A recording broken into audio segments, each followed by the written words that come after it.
Hello everyone, and welcome to the 34th Ripoff episode of Analyzing Evil, featuring the targets from Assassin's Creed 2. Despite the long list, there is limited characterization on most targets, them all mostly being relevant to one or two sequences, and we only learn their backstories through Sean Hastings' database entries. Still, that's not to say that there's nothing to learn about each and every one of them in the overarching plot of Assassin's Creed 2. The story of an Italian noble turned master assassin who hunts down those responsible for half of his family's deaths and learns the tenets of the creed in the process. Today, we shall get into each and every target in chronological order and see what they have to offer us.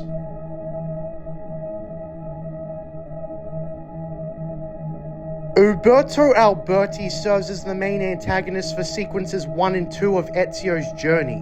Initially depicted as a trusted friend of the Auditore family and Ezio's father Giovanni, this is later spun on its head when Giovanni puts his faith in Uberto to clear the names of his family, and we only learn the full story behind this betrayal when he's finally dead, and Ezio collects a letter from his corpse after killing him. We learn in the database entry and in Uberto's letter to his wife that Uberto was one of the best lawyers in Italy, self-taught and never having lost a case ever, as well as revered in the history books as a saint for his prosecution of the worst criminals. Since the premise of Assassin's Creed shows the true history of the world is not as accurate as it may seem, we see that even Uberto was prone to corruption.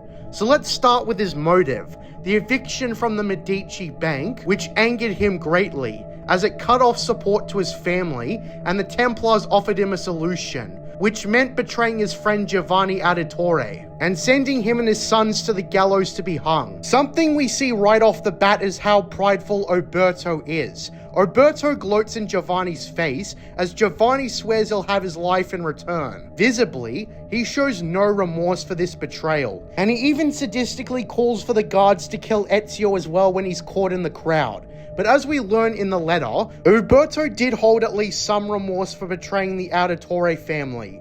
We see that he kept his treachery secret from his family, and so they never found out what Uberto did to save them. Now obviously, what Uberto did was not right. He aligned himself with the Templars, who aimed to control the people of Italy through oppression, and his actions of betrayal led to not only Giovanni, but 2 of his sons, including Petruchio, to be executed. Uberto saw the cost of siding with the Templars, but he sided with them anyway. This is a result of Uberto's pride. As mentioned before, he deemed his family more important from a financial struggle over the lives of the Auditore family. But his judgment was extremely questionable naturally. He never once questioned Rodrigo Borgia on his orders, no matter how immoral, in the pursuit of saving his family. And this is best exemplified when he tells Ezio on the brink of death that he would have done the same, to save the ones he loved. We can also hear in the moments before his death, him talking to several people, and we can hear that Uberto has confidence that the consequences of his betrayal would never catch up to him. Another result of pride. I imagine his career as a lawyer made him desensitized to essentially sending people to their deaths through legal actions against them. And of course, being self-taught, it led to a lot of arrogance. That led him to make an alliance with the wrong people when he and his family were hit with a financial struggle, and ultimately led to his demise.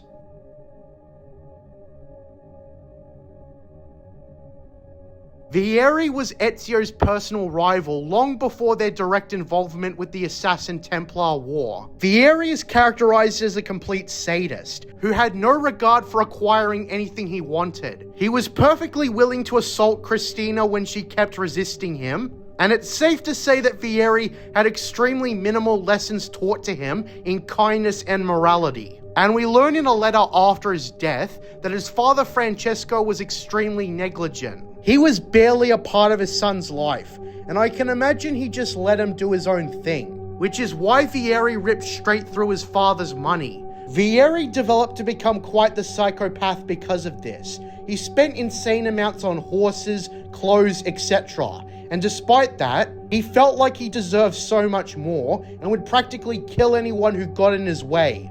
if anyone managed to beat him at a rigged competition, he killed the winner and his entire family. Vieri, by the events of Assassin's Creed 2, was practically broken beyond repair. He had killed the priest who was trying to help him mentally, and it's only because of the priest that we know that Francesco was barely there for his son. And a lot of Vieri's actions were seeking attention and approval from his father. Vieri was basically a guy who wanted to impress his father, and I can imagine he followed in his father's example through brutality. We'll get to Francesco later, but Vieri, on top of being neglected and ignored, also probably got his sadistic ways from his father. On top of his less than virtuous qualities, Vieri is also shown to be a coward, fleeing from battle whenever he finds himself to be outmatched. It can basically be said that he was a Templar through natural convenience alone. His alignment to the Templar Order was because his father and great uncle were Templars, and it gave him a platform to be hostile towards the Auditore family, whom he hated, especially Ezio, as he took satisfaction in the death of his father and brothers. This explains that even on the brink of death, he was openly willing to stick it to Ezio and make him furious before he died. Ezio was set off by the taunting, and as we all know, he yelled at Vieri's corpse before his uncle Mario showed him the importance of respect for the dead, even his worst enemies. So with all that being said, Vieri was neglected, imprinted on his father's violent actions, and came out an incredibly awful person because of that.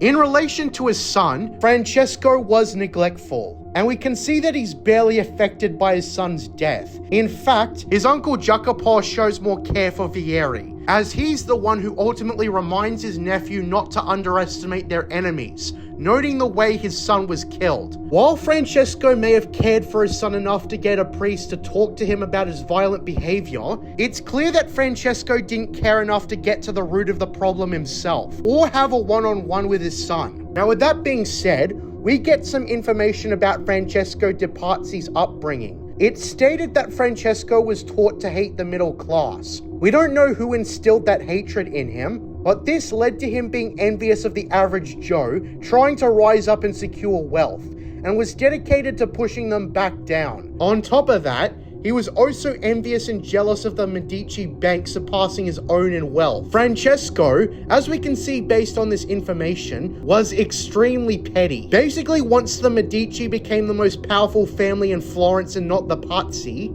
Francesco saw it as his power getting usurped. In the prelude film to Assassin's Creed 2, he was involved in the assassination of Galeazzo Sforza, Caterina's father, and thus he was arrested and convicted of murder. A small detail that's interesting is that Maria Auditore remarks to Ezio that she saw Francesco as many negative things, but never thought he'd be capable of murder. This suggests to us that Francesco was pushed over the edge to commit the heinous deeds. I imagine in the beginning, he was more peaceful when his family was the most powerful, but as soon as that was gone, he was devoted to do anything to change everything back to the previous status quo. After all, his final act was trying to assassinate the Medici, and he would be benefiting himself as well as the Templars, which indicates that his motive for siding with the Templars was purely self-serving. Topped with the neglect of his son, it's easy to conclude that Francesco de Pazzi was more interested in being powerful and having a lasting legacy after his death than the noble idea of peace through order. In general, Rodrigo Borgia seemed to recruit heartless cutthroats for the cause, but that's another story. So with that being said, that's Francesco de Pazzi, an ambitious man turned to violence once his grip was loosening, out of nothing more than petty spite. Still, he retained that arrogance and underestimated the danger until it was far too late.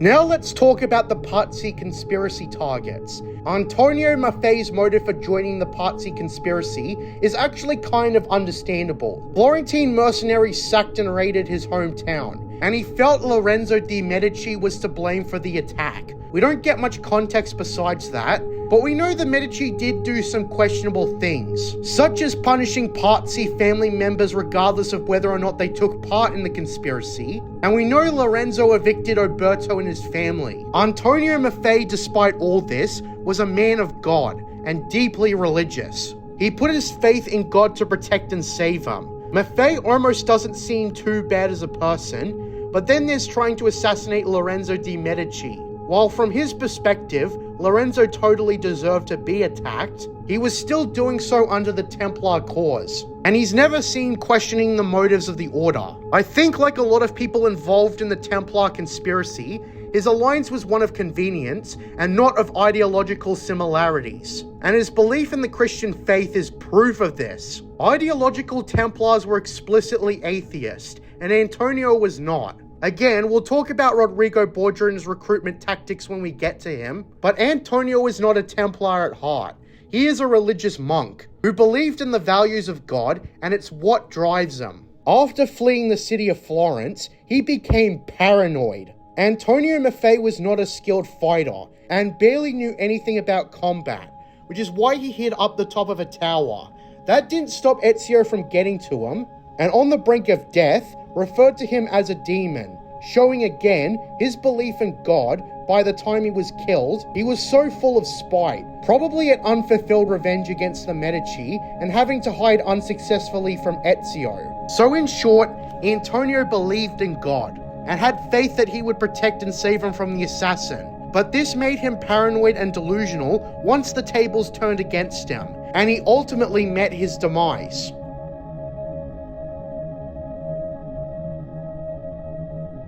Francesco Salviati's motive for engaging in the conspiracy is revealed to be his ambitions to become the next Archbishop of Florence. But the Medici stood between him and his goal, and it's extremely petty.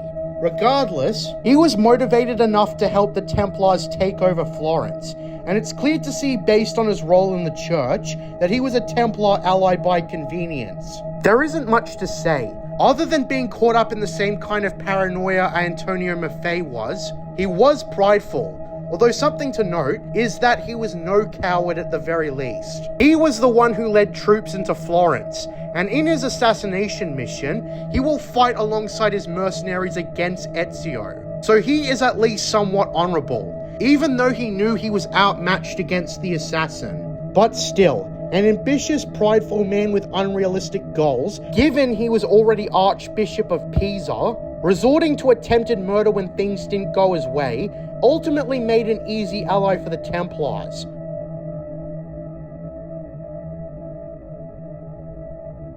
Like the other Pazzi conspirators, Bernardo had a score to settle with the Medici, specifically the exile of his cousins. While we do not learn why his cousins were exiled, whatever happened angered Bernardo enough to join the Templar cause and conspire to kill the Medici.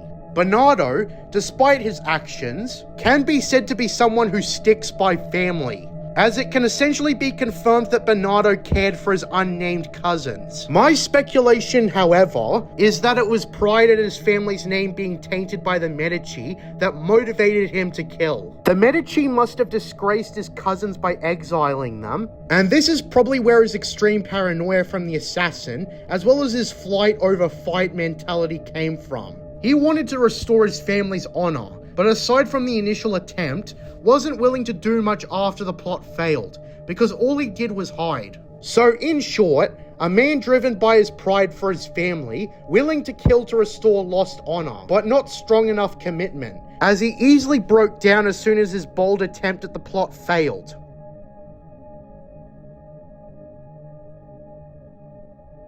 There isn't much to say about Stefano, as we don't have much to go off of. We know that he was trained in Rome as a Templar butcher, showing next to no remorse in the art of torture, and as well as that, fanatically loyal to the Templar cause. Other than that, we don't know much about him. Fanaticism is probably the best way to describe Stefano, devoted to the cause, and is also shown to be a skeptical atheist, although he does speculate the existence of God in his final moments. We do know he was probably well respected as a monk, as 9 full years after his death, one of his fellow monks recognized Ezio as Stefano's killer. So it is probable to speculate that Stefano kept his dark tendencies secret from his fellow monks, engaging in cruelty behind the scenes. This might indicate that Stefano might be a psychopath, as psychopaths are typically really good at hiding their true nature and gaining trust from unsuspecting people before betraying them. But in the end, his actions caught up to him, and he met his end.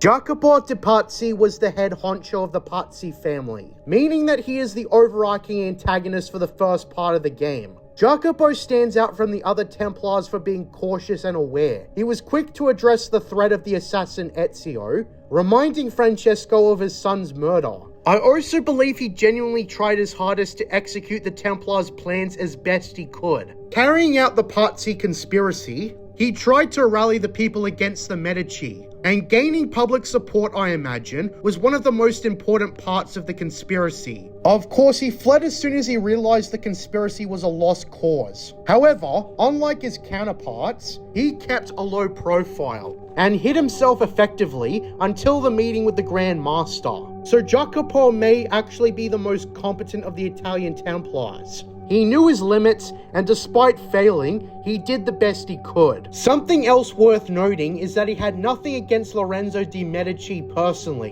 which is why he got 4 Templar hitmen to do the job. While an offhanded statement in the database, this suggests that Jacopo is a true believer of the Templar cause. He likely saw the death of Lorenzo as necessary above everything else. He did not hate Lorenzo, but at least from his perspective, understood that he had to go. Now, Jacopo may have been making excuses to the Grand Master before his death, but to be fair, Emilio Barbarigo insulted him first, and so he spat back. I imagine that he knew that he did everything he could, and wanted to stand up for himself. However, the Grand Master didn't see things his way, and mortally wounded him for his failure. Rodrigo did later acknowledge in Venice that the Pazzi were competent, and I imagine he was largely referring to Jacopo. Jacopo also may have been begging for a second chance, but I also believe he genuinely wanted to make things right for the Templar cause. And while his wish was not granted, he still probably wanted to do good by them. I also thought it was interesting that out of all the targets, the most devoted and sensible Templar was also shown the most mercy by Ezio through his assassination. Given Rodrigo inflicted a blow that left him in great pain while he bled out, and Ezio helped him pass on faster. Out of all the Templars in the game, Jacopo is easily one of the most respectable. He believed in the principles of the Templar cause, and did not act out of spite or envy, and also tried to assess threats and carry out plans as best he could. It was not good enough, but it was something.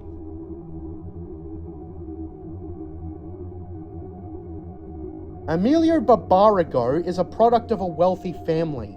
The backstory we get for him is that his already powerful connections to his family allowed him to control the government and fund the Venetian police force single-handedly, which, while it stomped out any and all crime, also allowed him to live like a tyrant. We can see that while his own family members aligned with the Templars, including him, and they met their demise at the hands of Ezio, he was arrogant enough to think that the Pazzi were a complete and utter joke for their failure, and he would pay the price for his judgment only weeks later.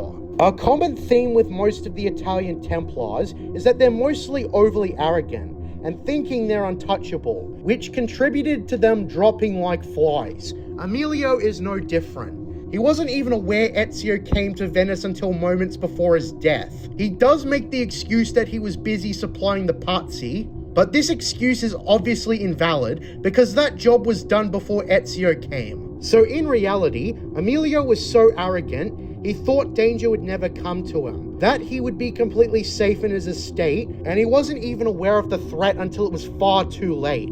Ezio, as usual, would come in and pierce him with his hidden blade, and really, he only had himself to blame. It's also safe to say that he also underestimated the threat of the Thieves' Guild. So all in all, Emilio was an arrogant Venetian man who thought the world of himself, and paid the price for his arrogance.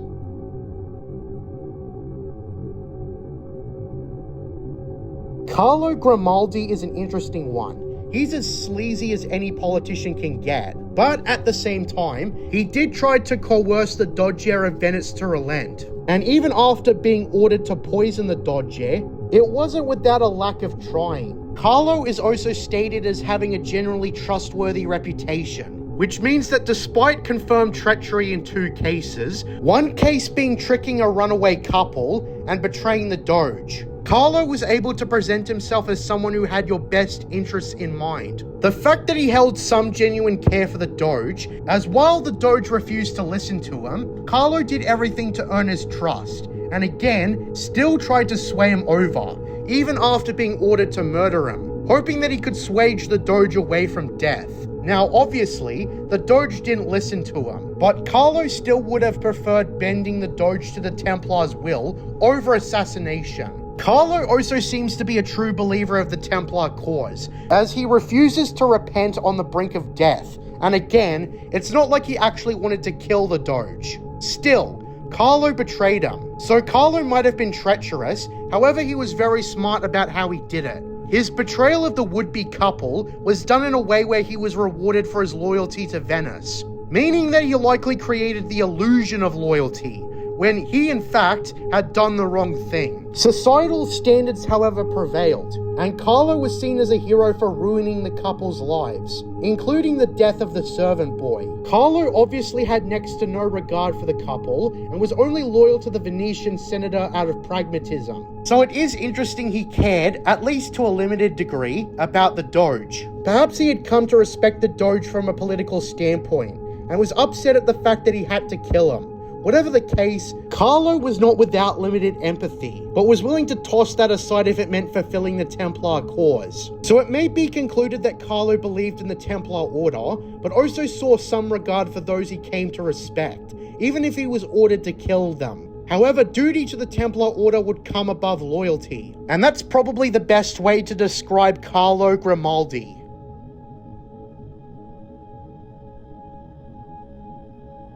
Marco Barbarigo is probably one of the most hateable Italian Templars. Described as someone who was spoiled shitless since birth, Marco made for a natural ally of the Templar order, and greed is what drove him. This can be seen in how he got his wife, who was previously married to someone else, and made her his. He literally betrayed his friend Dante Moro by having him assassinated. And even when this didn't succeed, he still used Dante's injuries to his advantage by getting him to annul the marriage with his wife so he could take her. Marco is also shown to be quite the coward, never coming out of the palazzo until he was forced to through Carnevale, as the Doge was always required to give a speech, and unironically, this is where he finally met his end. There is no great story about Marco. He was selfish, uncaring, and greedy. He indulged in his wealth, forcing everyone to bow before him, to the point where he made his supposed friend his slave while stealing his wife. That's about it. No complex backstory. He was born into a wealthy family, got whatever he wanted, was taught no discipline, and ultimately deserved his demise.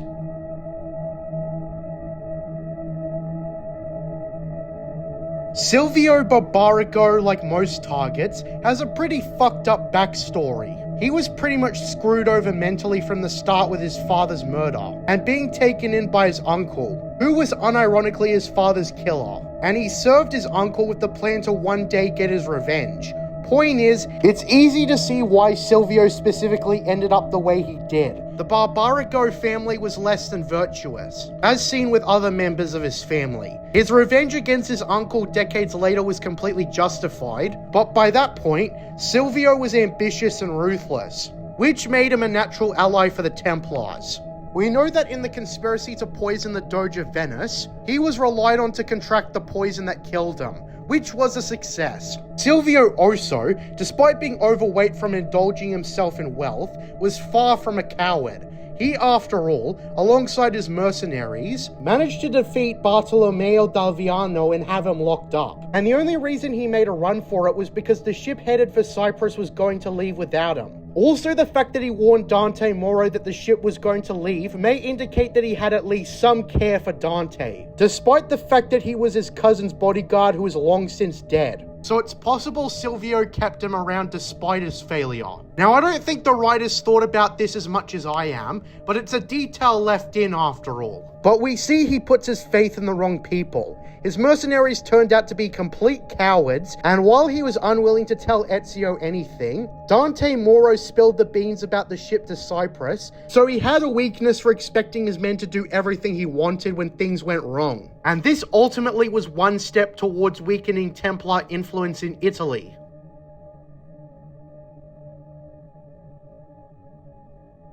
Dante Moro is the least evil and most tragic of the Italian Templars, since it's clear that his path was laid out for him, and he had no say in the matter. We see that before he became an ally of the Templars, he was a highly successful captain of the Venetian Guard, and I imagine this was achieved through skill and not through family ties. However, he trusted his friend Marco Barbarigo a little too much. Although there's nothing to say that even if he wasn't friends with Marco, he wouldn't have tried to kill him and take his wife anyways. Still, I imagine Marco only befriended him to get closer to his wife, so it was a one-sided friendship. Since Dante Moro was mortally wounded by the assassination attempt, and his mental state was greatly damaged, he was essentially coerced into becoming Marco's bodyguard and slave essentially. And even though he practically failed at that job eventually, he was still kept around by the Templars. Now, despite his mental damage, Dante Moro was still capable of making the right choice, such as telling Ezio everything on the brink of death.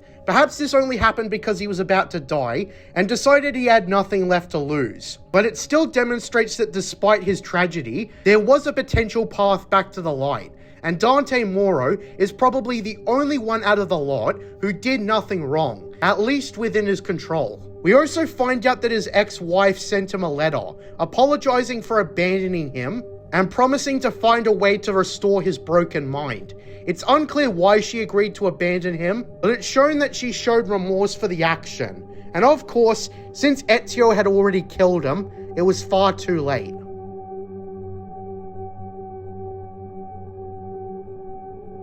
I'm going to clump these two together since they're basically the same. According to the Animus database, they had a meager existence in the countryside, so they decided to open up a money-lending business. Largely successful because they killed anyone who couldn't pay them back, before becoming mercenaries for hire. Caterina Sforza contracted the pair to kill her Templar husband, the Lord of Forli. And so they did, but not before ransacking his place. Then Rodrigo Borgia hired them to retrieve the Piece of Eden, showing that they had no allegiance to the Assassin Brotherhood, and the only language they spoke in was money. We have very little to go of aside from being bored in the countryside, which basically suggests that the pair were both psychopaths. On top of that, it seems like they didn't hold any care for each other, as both of them on the brink of death do not mention the other, and they both mutually discuss their pursuits of money. And especially in Cecco Orsi's case, his brother had died only moments before, and he didn't show any resentment or anger towards Ezio. They basically just gloat in Ezio's face,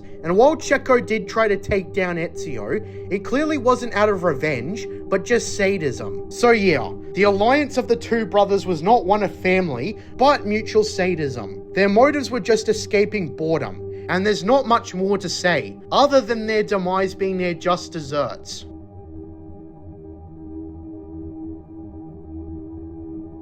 Savonarola, I can say first and foremost, was a mental nutcase, and also fanatically religious. Put those two together and you are met with one deadly combination. He can be seen overhearing the Piece of Eden, and being a believer of God, became a bystander who let events play out, before waiting for the right opportunity, where Ezio was mortally wounded and he claimed the Piece of Eden before vanishing. Despite having one of the most powerful artifacts ever created, played it safe, as he managed to evade the Assassins and Templars for years, and possessed the Apple of Eden for at least a decade. Now, similar to Jubair from the previous game, he saw the corrupting influence in literature and its effects on society. He was again madly religious, so he had a different mindset, even though his results were the same. Savonarola wanted to return to Eden, and thought the conveniently named Apple of Eden was the answer to this, and basically thought enslaving the population of Florence with the apple was the way to do it. In some ways, he had a Templar mentality of peace through control, but it was more motivated by devotion to and serving God rather than philosophical peace. You can see that he let his devotion to God dictate all his decisions, and it explains the way he spoke. And this, like a lot of other factors, became his downfall. Savonarola wanted to be a leader, but also opted to corrupt a lot of his lieutenants with the Apple of Eden. However, as Ezio discovers, a bunch of them were also not corrupted. However, they had less virtuous motivations, and it can be doubted that they were actually loyal to Savonarola, as they all seem to have their own self-interest in mind. And once he lost the piece of Eden, it was game over for Savonarola. Despite sending him to his death, Ezio decided to make sure the man died less painfully. So basically it can be said that Savonarola was raised to be mega religious, became a friar, but saw the imperfections of the world and decided to fix it through force. However, as the last game demonstrated, destroying literature and art is not a viable way to advance society. We should all be taught how to think, not what to think. That's where wisdom comes from. And control is as corruptible as anything else. And again, societal progress is slow. But destroying literature only halts the progress made. It might have been hard to see at the time, but that's the reality.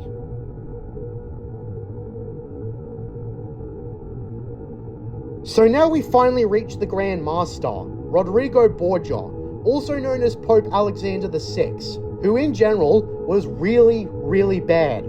How bad? Let's discuss. Rodrigo Borgia, despite being the main antagonist of the game, is given minimal backstory. And it's not like the writers had a lack of history to go off of when it comes to the man who eventually became the Pope. We know he was born in Spain and that he moved to Italy as a young man.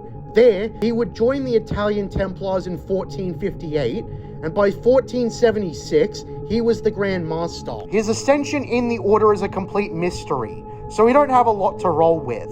There's only his actions during Assassin's Creed 2, the prequel film Lineage, and his supporting appearance in Brotherhood. Rodrigo Borgia was pretty much interested in one thing: power. And this was the sole goal for most of his life. His first big villainous act was assassinating Galeazzo Maria Sforza, done to weaken the alliance between Milan and Florence. The motive for doing so was not based on traditional Templar philosophy, but rather a desire to dominate Florence, and Sforza got in the way of this. There's a huge contrast between the Templars in the Holy Land during the Third Crusade versus the Italian Templars of the Renaissance, far more ruthless and power-hungry, and doing it because they could. The Italian Templars became far more evil as a result, and it's unclear whether this was solely Rodrigo Borgia's doing, or whether this is a phase the Templar Order took. But since the Templars were largely influenced by who was in charge, it's likely it's a bit of both. The Templars were not the same throughout the thousands of years of their existence, as there were more ideological Templars before them,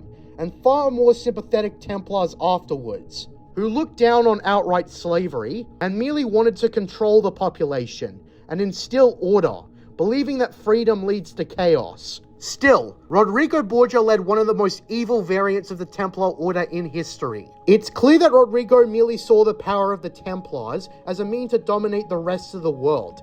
He admits to Ezio that he only became Pope for this reason, to expand his power. And he also admitted to Ezio that the death of his brothers was unnecessary, but he did it because he could. I do think he somewhat understood that maintaining power is a dangerous game, which is why he put himself in harm's way many times.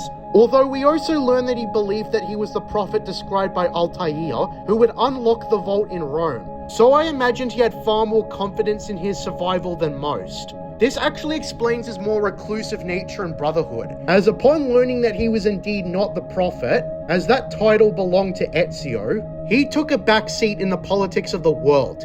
His pride was damaged greatly, and while he allowed someone far worse to make decisions, his son Cesare, I imagine it's possible that he felt remorse, or at the very least shame for his arrogance. In fact, this was actually going to be included in Brotherhood, showing some humility for what he had done in the previous game. However, this was cut from the story, but I think there's still a possibility that Rodrigo Borgia realized after Ezio spared him that he did a lot of bad things in his pursuit of power. However, being who he was, he didn't outright stop or reform the Templar Order. Instead, he relaxed his control, and instead his son Cesare took charge, who had his own agenda, and was far less of an ideological Templar than he was. However, given Rodrigo wasn't much of a pure Templar himself, he probably didn't argue, at least until he saw that Cesare had gone way too far. He had learned from the mistake of provoking the assassins, especially Ezio, and he, of course, was furious that Cesare made the same mistake, even though he advised against it. Speaking of Cesare, and Lucrezia by extension, he was probably a neglectful, uncaring father, and if anything, trained his children to be ruthless. It is implied in the database that Rodrigo had a predatory relationship with his daughter. However, that must be taken with a grain of salt.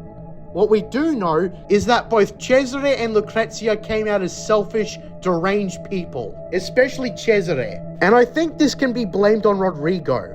By the time Rodrigo had learned his lesson, however, his family were completely cutthroat, and Cesare and Lucrezia were now adults and made their own decisions. There was nothing Rodrigo could do to counteract his son. He had lost most of his high-ranking Templars, and Cesare basically became the de facto Grand Master of the Templar Order. He may have held some care for Cesare, as he did talk to him against provoking the Assassin Brotherhood, but by the time he poisoned the apple batch and tricked Cesare into taking a bite, he knew when to sever ties with his son. A lot of how his son turned out was his own fault, but to be fair, there was no other way, and Rodrigo took care to make sure his son died discreetly, as Cesare would not know what happened until it was too late. This, of course, backfired when Lucrezia came in to warn Cesare that the apples were poisoned, and so Rodrigo met his end.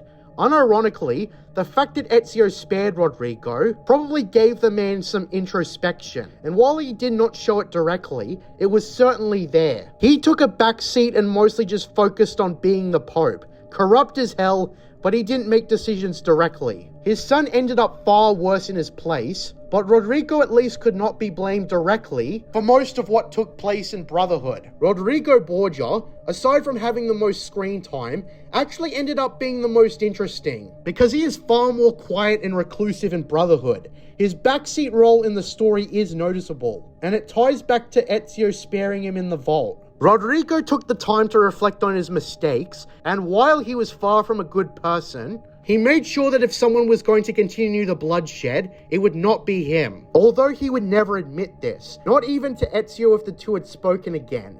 His pride took him everywhere till the end. Even if he was not somewhat reformed, he sure did more than think about what he was doing twice before he did so. If he even did anything at all after that, like trying to poison his son. And even though it cost him his life, and Cesare ended up surviving, Cesare was eventually overthrown by the Assassin Brotherhood. Without the Apple of Eden, Cesare lost papal support, and the new pope eventually betrayed him, and his army turned on him. So perhaps the outcome was far more favorable for Rodrigo Borgia posthumously, even though it ended in an assassin victory. With all that being said, that's Rodrigo Borgia, prideful and power-hungry as any other tyrant. But then came the day where his fiercest enemy spared him, and he had time to reflect on the act of mercy, which he knew he did not deserve. He decided to just sit out the rest of his days and let someone else make the decisions. However, he saw the mistakes of his successor to be similar to his own, and so he tried to poison his son.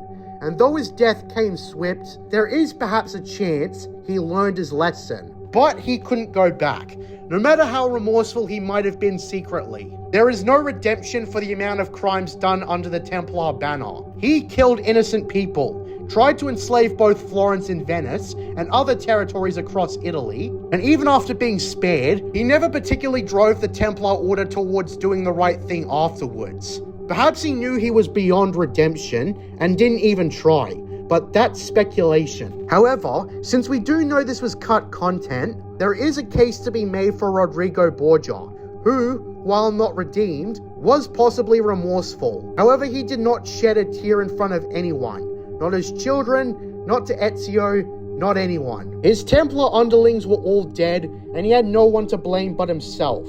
He couldn't stop the consequences of his terrible actions, so he didn't bother. Just live out the rest of his life as the religious leader of Europe, and let someone else do all the terrible things he used to do. Still, for most of his life, Rodrigo Borgia and his fellow conspirators were diabolically evil.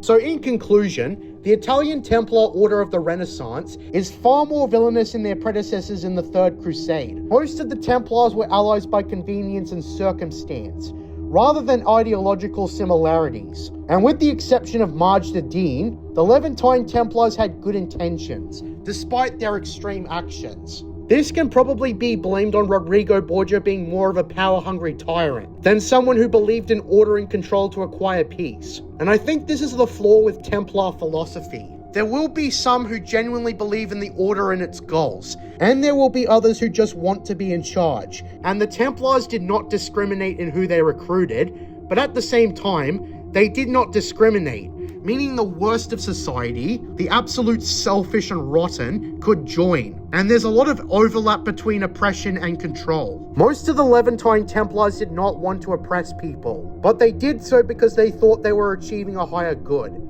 Here, the reverse is the case. The Templars engaged in cruelty because they could, and there was no line they wouldn't cross. It's possible that the Templar Order may have been reformed after the death of Rodrigo Borgia, and they became far less villainous, such as we see in the Kenway saga, but the Templars still did many terrible things. World War II, as an example, was a conspiracy between the world leaders of the time, including the Allied nations, to create a new world order. They were all in on it, but the direction the war was meant to reach was foiled by the assassins. So while the 18th century Templars may have been far more virtuous, they eventually faltered and allowed detestable men like Hitler and Stalin to join their ranks. Assassin's Creed 2 reveals through the truth puzzles that the Templars throughout history did a lot of shady things, typically with negative consequences. The Templars assassinated both Abraham Lincoln and John F. Kennedy, two of America's most popular